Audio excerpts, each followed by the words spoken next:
Je suis Éric Caravaca, je suis un comédien, un vieux comédien maintenant. J'ai commencé à faire du théâtre en terminale. Ça a été une passion pour moi. Quand j'étais enfant, j'étais plutôt timide. Et je le suis toujours, mais pas quand je suis sur un plateau et que je joue. Il y a des programmes de culture pour l'enfance qui soient mis en œuvre et très rapidement, je pense, dès que les enfants sont en âge de pouvoir rentrer sur un plateau, je pense que c'est très important. Quand on est acteur, on a toujours le trac, et plus on vieillit, plus le trac est important. Et finalement, quand le spectacle commence, on oublie tout, et il y a cette magie du théâtre.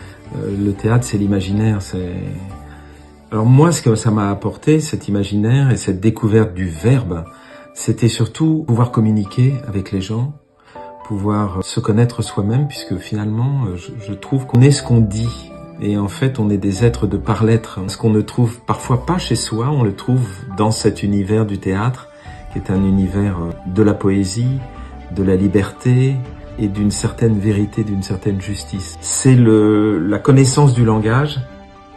Et la connaissance du langage pour les jeunes, c'est très important parce que c'est le moyen de maintenir un esprit critique aussi. Et ça, c'est la résistance aujourd'hui, elle est là. Quand on essaie de faire du théâtre, c'est ça aussi, c'est garder un esprit critique. Et je pense que les enfants détiennent une certaine vérité. Ils ont cette intelligence. Justement, ils n'ont pas tous les mots. Et c'est pour ça que le théâtre, plus il intervient tôt, et mieux c'est, parce que plus il va leur donner ces outils, cette connaissance du langage,